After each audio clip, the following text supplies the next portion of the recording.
Good morning, good afternoon, good evening, wherever you are joining us from. Thank you for being here on the Career 3.0 podcast. My name is Abhijit Bhaduri. I work as an upskilling and brand evangelist for different organizations. I also coach individuals as they're going through their career transition. And I'm the author of the book Career 3.0, which you see prominently there in the corner. But today, I want to tell you about this podcast where we invite people who have had some really unusual career paths. They've made, should I say, unconventional choices. Let's just leave it at that. And which is really what came to my mind when I thought about today's guest. Because if I were to sort of really show you a photograph of my guest, this is a photograph of my guest today. This is, I don't know if you, does that look familiar? Those of you who are from Milwaukee will recognize the Milwaukee Bucks. That's my guest today. And this is actually the very first time that I think anyone has got a mascot on the podcast about careers. So clearly that's one career question I'm definitely going to ask, but I'm sure there's going to be more because this person has many other interesting elements besides this. His mother created cookies and cream frozen custard far back in 1979. He's a thought leader in artificial intelligence, and his work and ideas have impacted work and learnings. He's been recognized by LinkedIn as a top voice for artificial intelligence in 23-24. I want you to keep guessing who this could be. Let's go.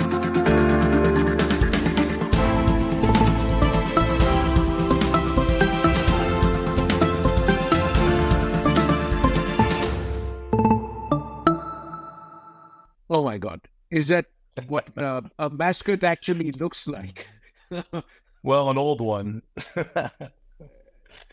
This is absolutely amazing. I actually have another photograph of yours. That one's actually me in that costume. The other one's a little more current, but that's back in, I would say, 1991. That was actually me up there at the time. So, and I had to really double click and say, this is what the back mascot actually looks like. And so that was really quite interesting for me to get started. But thank you for being here today. I want to start by asking you about your career choices. I also know that you work in the company which invented the zip file. Is that correct? It is, yeah. That was around 2000. I started working for PKware, so the company that invented Zip. And I came in with a management team, and we grew the company from a shareware product to an enterprise product by offering the product across platforms and being in every data center, especially in the banking industry around the world. Was that your first job, or was being a mascot your first job? Well, my first job was in my parents' frozen custard stand at the age of 11. I used to work the cash register, and then I became the mascot of the Bucks when I was 15. And I did that throughout high school. And then I went to school in California. And when I came back, they asked me to do it again. So I did it for 9 years total. But all the while, I was working as a project manager and then ultimately in sales and sales leadership. And so I would say my first job was in the custard stand. The second job was working for the Bucks. And then my third job, even fourth job, was working at PKware, where I was for around 12 years. So it moved from working for the Bucks to working for the big bucks.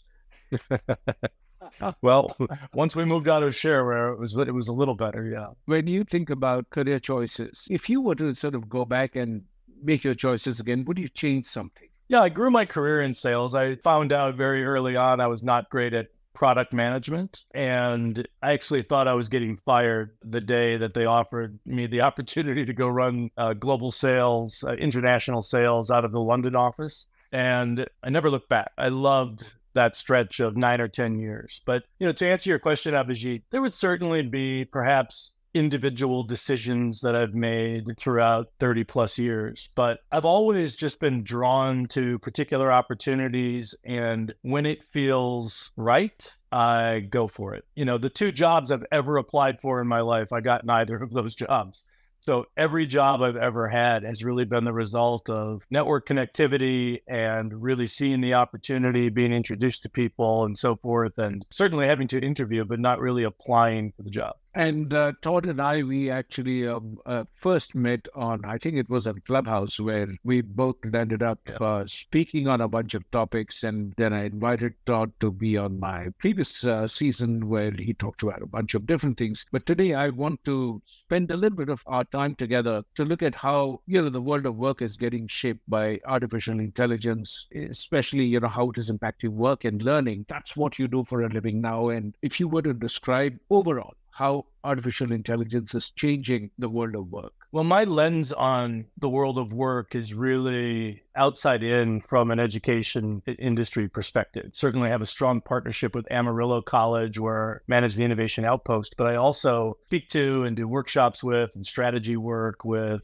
around 50 different institutions of higher education and school districts in the United States. And so I think things are changing quickly. It depends. Do you live in the AI bubble? And if you do, there's a lot of hype and there's a lot of expectations that real life moves a little bit slower than that in many cases. The opportunities in front of us to increase not just productivity, but the opportunity for people to flourish at work are right in front of us right now. And I see that all of the time. I love the opportunity to work with educators, and then educators have relationships with all of these employers, small, medium, and large employers. The opportunity to see that at work every day in terms of especially generative AI has been an incredible learning experience over the last year or so. So when you think about education, especially higher education, do you think that the model that exists today is going to become obsolete? Is it going to be modified? Is it going to remain unchanged? Where is your point of view? I think every one of these conversations about different vectors of the world of work or how we learn, they have nuances. And I think there'll always be room for education as we know it and somebody pursuing their PhD in a very, specialized way. And I don't know about always, but that will exist for quite some time. I think generally speaking, there's going to be a significant evolution in the way we learn. And I think that's how I'm making most impact right now, is working with higher ed leaders, superintendents, faculty, just in terms of how do we usher that change in? How do we shepherd that change in? And so there's certainly a significant amount of resistance to this level of change always, right? We have a friend in common who can help people manage that. But what I see, I'm in front of audiences 2 times a week, roughly. And what I see are people that have the best interests in mind of learners, but they also have significant concerns about the paradoxes that exist. AI can help us by augmenting our intelligence. It can also become a tool that we are over-reliant on, and that will cause a lack of exercise of the critical thinking muscles and over time cognitive decline or the lack of skill building. All of those are very real, and I think we have to proactively manage those. But I don't think educators are in a position to help manage those very well right now because they don't use the tools themselves at scale. It's not part of their workflows. And certainly there are significant exceptions, both institutionally and individual faculty members and so forth. But until our educators really understand the strengths, the opportunities, the challenges and the risks that exist with these tools, I don't think we're going to be able to manage it. And so we're at this maturity level right now and adoption level where we're just trying to control it and either ban it or restrict it or find AI checkers that never actually work to the extent that they need to, instead of helping build the skills around AI agility beyond being able to write a decent prompt and partner with the technology in a way that's really healthy and helps grow the human skills that we're so concerned about. And many a times, when I see organizations, in fact, even governments, when they are creating regulation, the regulators are at a disadvantage because they are bringing in people who are at the cutting edge of this work, which is in itself still evolving. And the process is very often, it reminds me that, we are trying to build a cage for a puppy. We don't know whether the puppy is going to be like a Great Dane or is going to be a small dog. We really don't quite know what's the shape of the animal that we are trying to contain. So legislation is in that zone. But I also think that education as it is has an opportunity to move from being a one-to-many process to move into something which is a lot more personalized, one-to-one. It's more personalized. Yes. And whether that one-to-one is with the professor or teacher, or is it going to be with AI, remains to be seen. What do you think?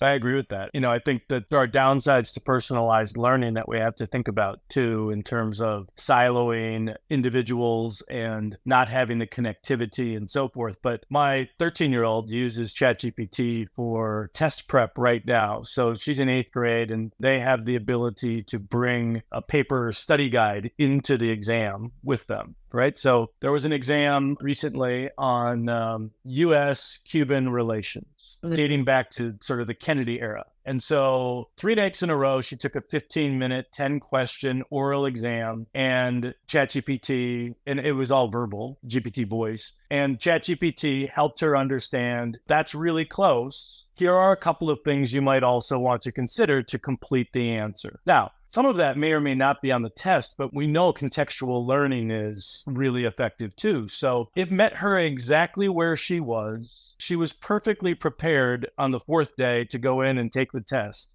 Instead of just studying out of a book and writing everything down as small as she could so she could pack everything onto her study guide, instead, she had greater confidence about what she knew, and she knew what her gaps were. And that's where she focused on building those skills and that knowledge base over the course of a few nights. And so I think that's a very simple example of what can become extraordinarily powerful use cases, regardless of what I'm learning or you're learning or anybody is learning, and it can do it in any language. And so the accessibility, this is why I think it's much akin to the printing press, right? This is the democratization of intelligence as opposed to knowledge, what the printing press achieved.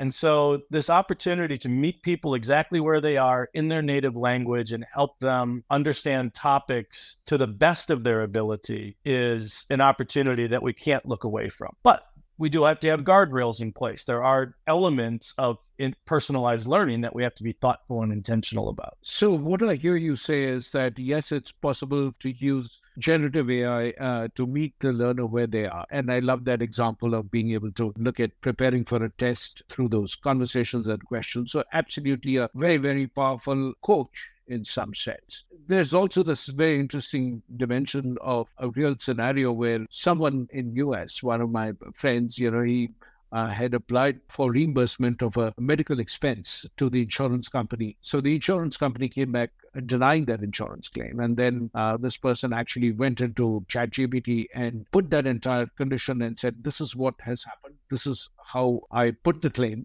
What do you think I should be doing? And ChatGPT actually rewrote that entire response. And this time, the insurance company went back to pay this person. So I think we are coming up with very interesting use cases.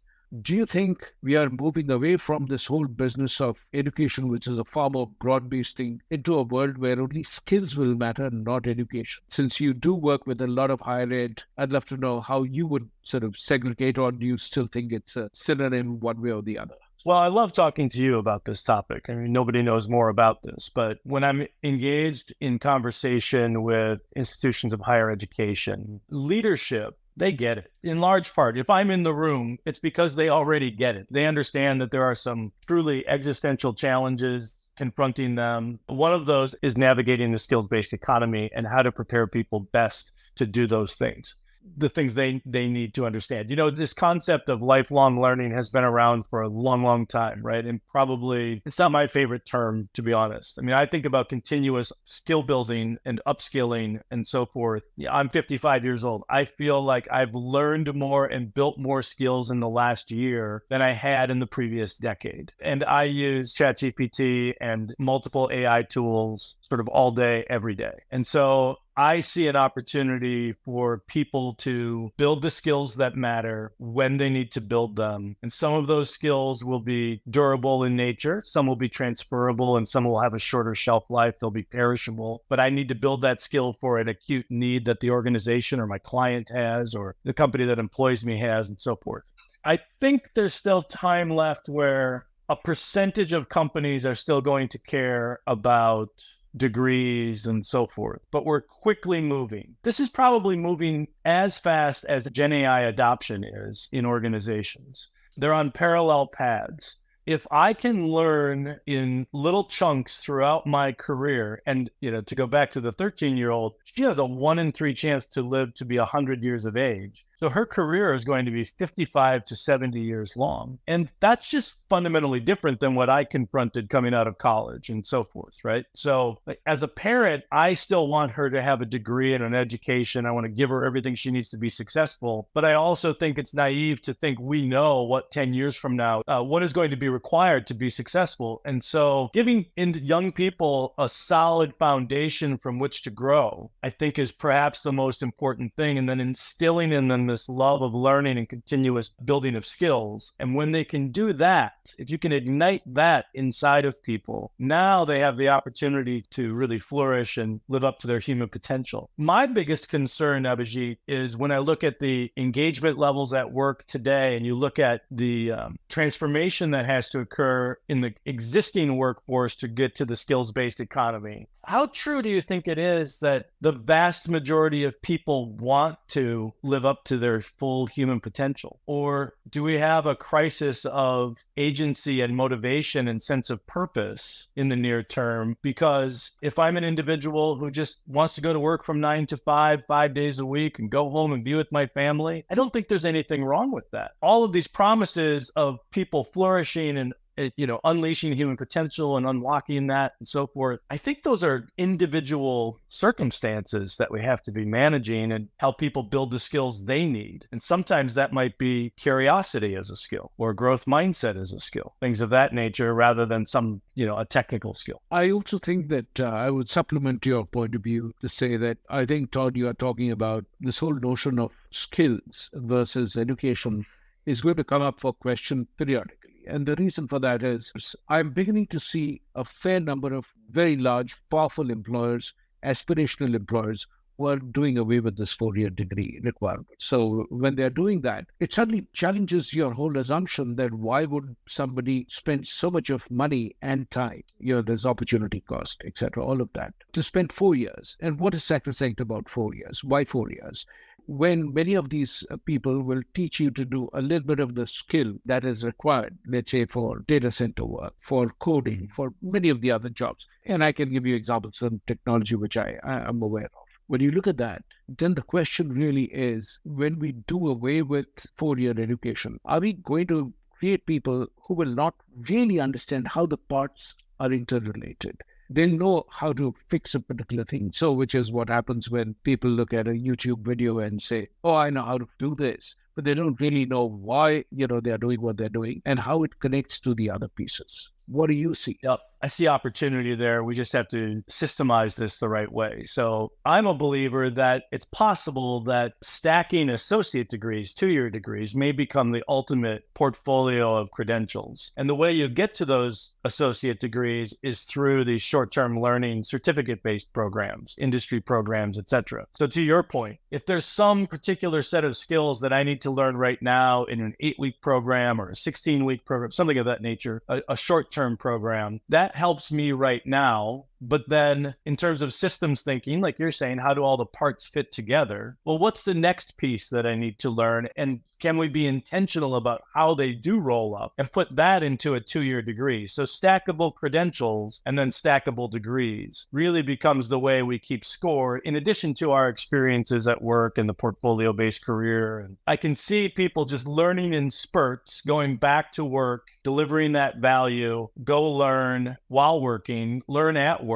etc. Build those skills, build those capabilities, and that cycle results in some sort of credential that really is more equivalent to a 2-year degree. I mean, what you're missing there are the gen eds, the general education courses that are the front end of every bachelor degree, right? Or associate degree for that matter, those first 30 hours in an associate degree. As that trend continues, and you and I both know that the very large companies are doing it, there's time before it trickles down into small and medium-sized enterprises. I see a lot more of that occurring. I think a big question is, who's funding that, right? There's conflicting data, but for the most part, I think it's 2 out of 3 people essentially believe they're going to have to fund it themselves. And roughly 3 out of 5 or 60% of people, of organizations, would prefer if people fund it themselves. So I wonder about this continuous upskilling. The companies who are going to win are going to be the companies that invest in their people, right? They're going to keep those people longer. They're going to essentially fund the dream, fund that next skill set, etc. And I think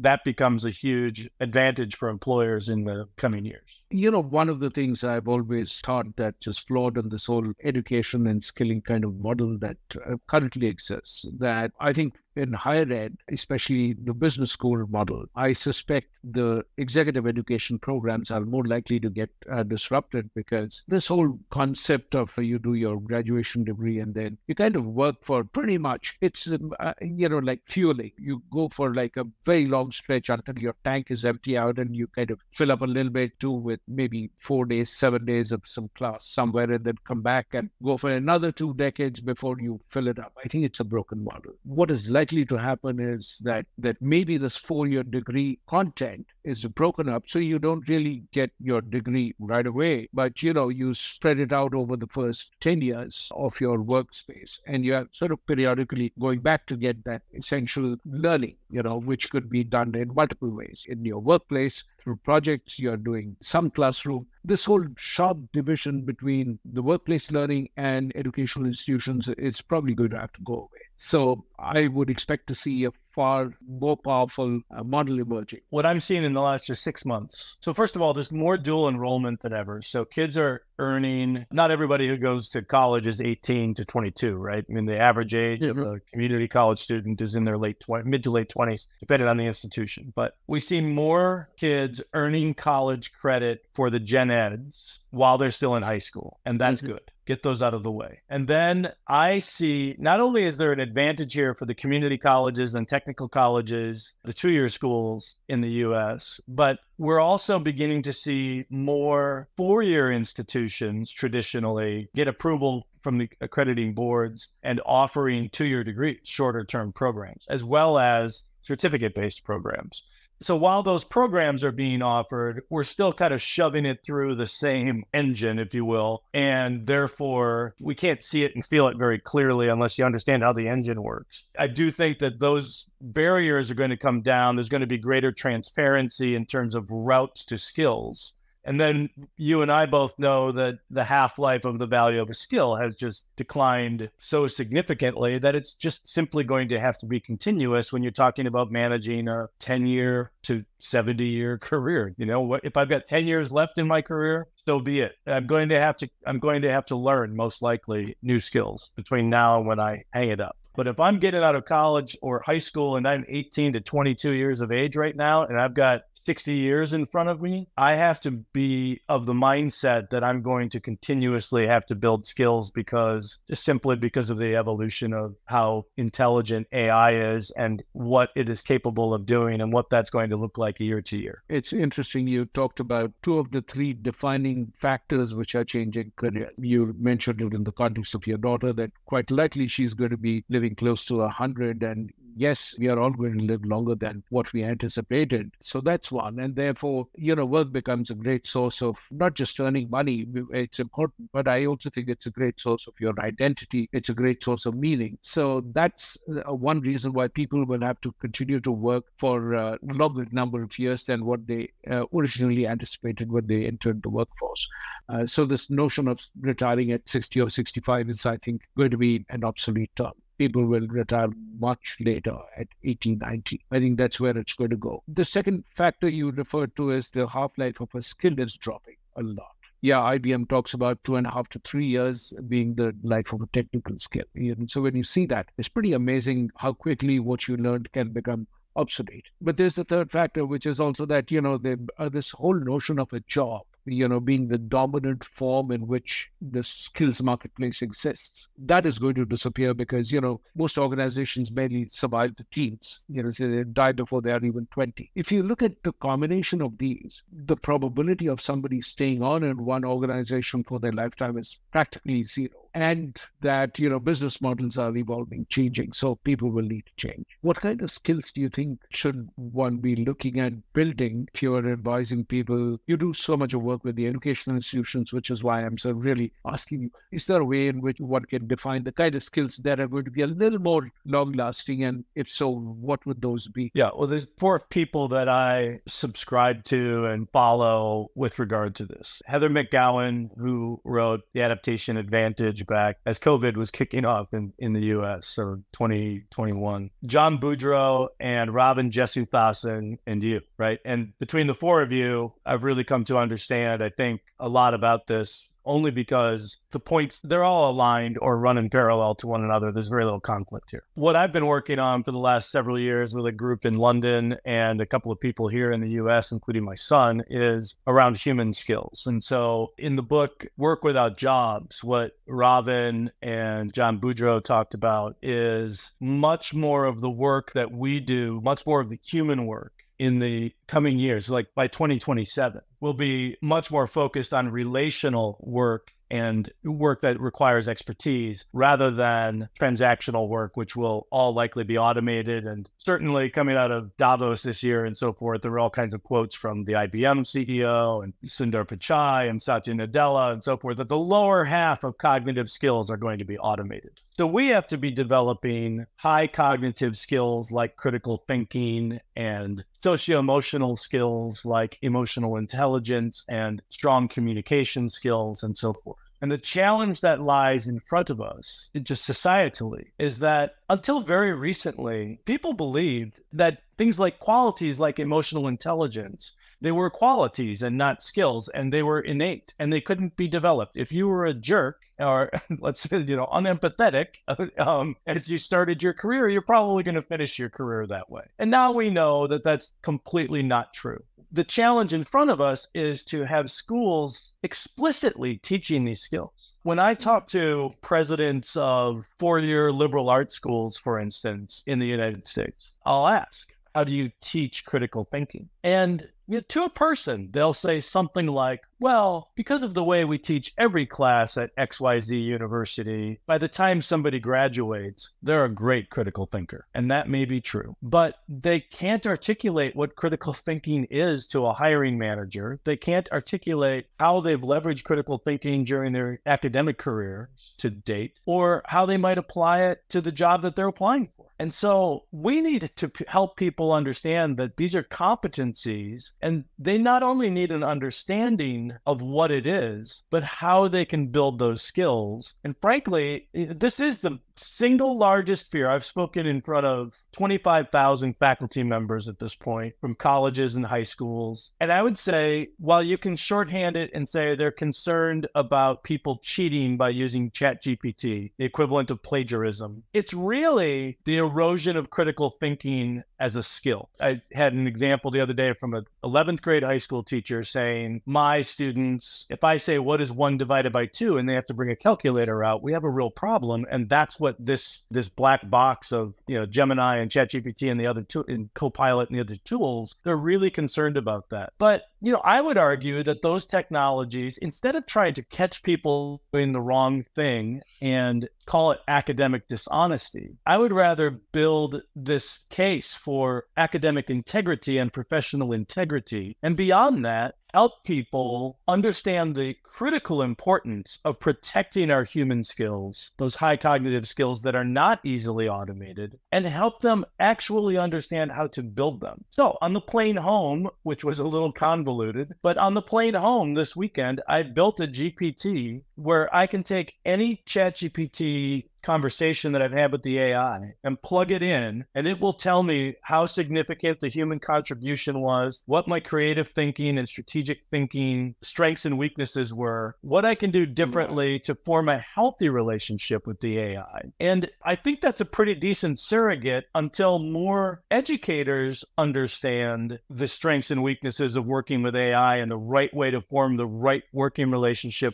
collaborative relationship with AI. Until we're teaching that, I call that skill AI agility. We need tools to help people say, you are over depending on this, and that's not good. I tell my children every time I get a chance, every time you decide to outsource a skill that you have to ChatGPT, you're making yourself a little less relevant, a little less necessary. And you're not building the skill that will actually insulate you during the age of AI. I think that's a message that we have to really help at scale, help the educators articulate to the students. We now have lesser need as compared to ourselves a few decades back. We have far lesser need for us to actively step out for food or for entertainment or for anything else. There are cars to take us everywhere. Therefore, I think people are beginning to see that they walk on treadmills, at home. I think we are going to see a similar kind of a thing happening with people outsourcing their intelligence onto the machines. I just think that that's going to see an equivalent of a treadmill at home, is going to come in. But I love that example. I also think what is going to happen is you will see that there is going to be a premium of people working to build their creativity and some of these things. How do you build this through the curriculum? So not as a separate course on creativity, but I think what you need to do is to actually integrate it in many of the other pieces, so a combination of these micro skills is going to come together to create something else. So if you're trying to build creativity, for example, being able to read widely beyond what you just have a functional requirement. I mean, if you say, why do I need to read about that? Because it's never going to be tested in an exam. You may need to read it, not because of an exam that you clear in the subject, but because it builds your creativity or strategic thinking or being able to understand that. You talked about agency. We'll have to take far more agency for upskilling ourselves. I mentioned before, there's a group in the UK and the US. It's called the Human Skills Project. And it's had more than 100 collaborators over the last 7 years. And it's on version 7 of their framework. But it's 32 skills and 16 mindsets to help people flourish in the age of AI,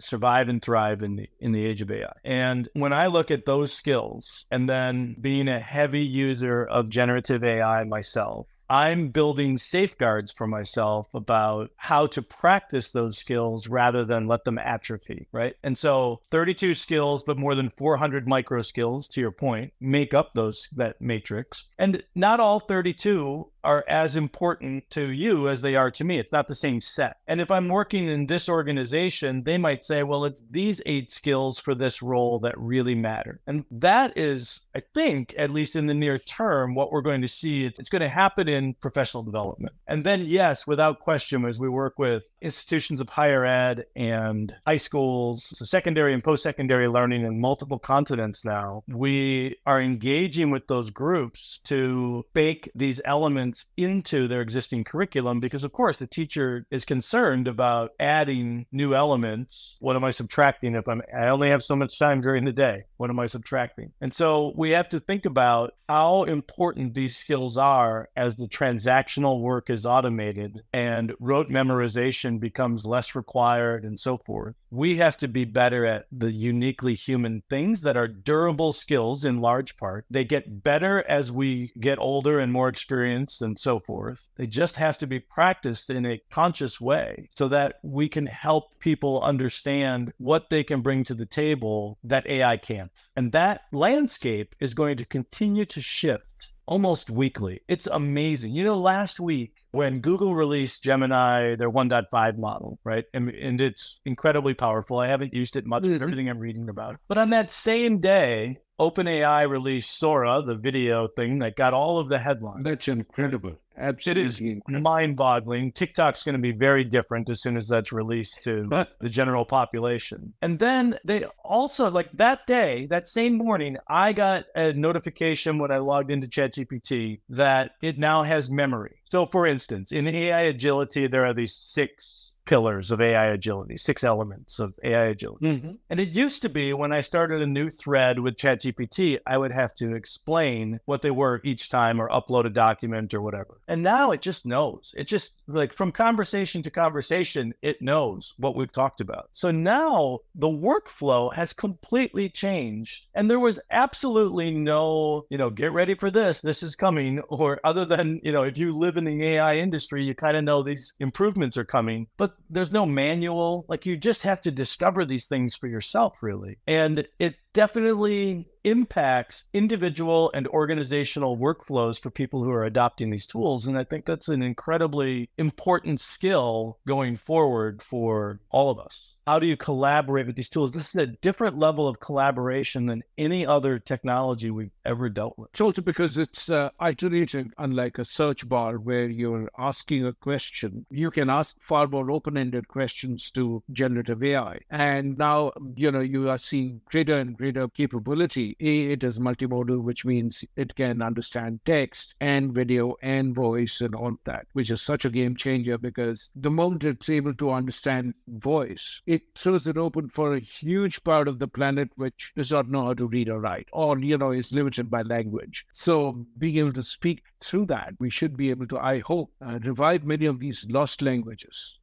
which are dying because not enough people are speaking. So I see an enormous amount of impact which is possible. But I also see that we'll have to learn in very different ways. And I don't know whether it is possible to teach the whole planet to become suddenly sharper at critical thinking or equally complex to be better at creativity. I don't know which one is tougher and how it is going to be built in. You talked about 6 skills in AI. I mean, what are some of these? Just when you look around at the tools and resources that even educators are putting out there, first of all, we're trying to shove it in this box of AI literacy, just like we did digital literacy and so forth. We want to put it in this academic frame, right? It's a decent start and it's important, but it's this much of how to work with the tool. There's a lot of emphasis on prompt engineering, all the headlines about how much great prompt engineers make and so forth.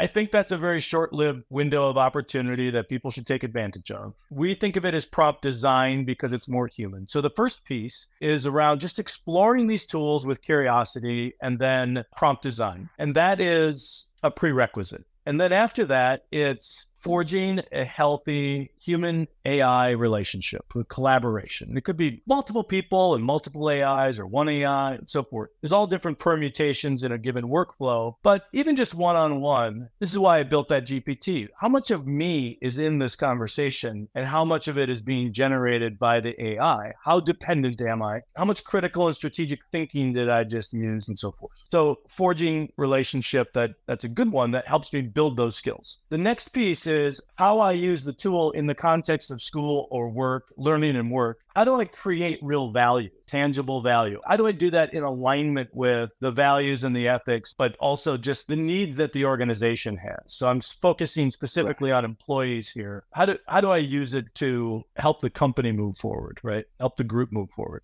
The next piece is around responsible AI, which is a big umbrella, and that has to do with ethics and biases and AI safety and so forth. And that's incredibly important. None of these are more important than the other necessarily. The fifth piece is around preparing myself to navigate the skills-based economy. So I think that's directly tied to how the impact that AI is having. So what skills do I need today? What do I need tomorrow? Which of those skills can be automated? Which of those skills should I be augmenting myself so I can perform these tasks at a higher level? And which of the skills in my job are more intrinsically human? And then the last piece is, what human skills do I have to build? And so I need to be aware of these high cognitive skills and socio-emotional skills. If I can have that framework to work from, now I can function in the age of AI. If I only know how to be a decent prompt engineer and protect my company's data, AI security and privacy and so forth, which is all under responsible AI, I think we fall short. I think we're going to have far too many people. I mean, we've all experienced this. Anybody who's used this technology, you can sit down and just say, knock me out an email to Abhijit to accept his invitation to be on his podcast, right? And you've done that, I've done that. And I think that's fine because that's transactional. Maybe it shouldn't start out with exactly the same thing each time. And so the recipient knows you just used AI. So a little personalization would go a long way. But I think that's going to get better over time too. Yeah. But then there are certain things that I shouldn't be outsourcing because they're too important going forward for humans to have that in their domain. And, if you think about the progress that's being made and the ability for AI to perform certain tasks in the top quartile of human performance, this McKinsey data, we're reaching that point where it's going to be intimidating. And so I think we need people to have some runway and if not a roadmap, at least some time to say, okay, what's next for me? Because, 30% of my job's going away to automation. Or if you look at the average sales, customer service, or marketing job, there's some real questions about what percentage of the tasks that make up those jobs today will be the same by 2030. It could be significantly different. I think in the near future, every organization has got to take every role which is there and slice it to the tasks. As you slice it to the task and say, this role does these many tasks. And then from there, look at which of these tasks can be done entirely by AI and therefore it's going to go away. Two, what is going to be done by the human being, but with the support from AI. Think about it like a calculator and supporting you in doing complex long form math. Or which of these is going to remain untouched by AI? So, for example, if one part of your job is to be a plumber, and that's probably going to remain unaffected by AI, but what is metered will certainly get impacted by AI. So, you really have to see where in the value chain is that going to get changed. Yes. I think that's not only an organizational requirement. I think every person should. Every individual should take a look at their job just to understand what that future looks like for them and talk about it with their employer. They have the opportunity to be out in front of the employer, to be proactive in saying, technology is coming for these parts of my job. What can I be growing as a skill set to stay, to be valued? One way to think about it is, when I moved out of employment to start my own firm, one of the first questions you have to really answer is, what skills are you taking to the market? I mean, what should somebody reach out to you for? Right. And one way to look at it is to say, what problem can you solve? And the list of problems that you can solve is really your product market fit. So who is going to meet that and how do you address that? Because you can't go to the market and say, I'm a chief learning officer. That was my designation. But it doesn't mean that the world is waiting for a chief learning officer, but to solve, let's say, an upskilling challenge for an organization. That is a skill. How do you sort of do that? Do you do it from a strategy point of view? Do you do it from an operational point of view? Are you delivering it yourself? I mean, so all the elements of the value chain, you need to look at it and say, which part do I play in? It is that I think every role is going to have to see. So 8 billion people really will need to really think about how AI is going to shift their workspace. And some of it may have a greater impact, some will less.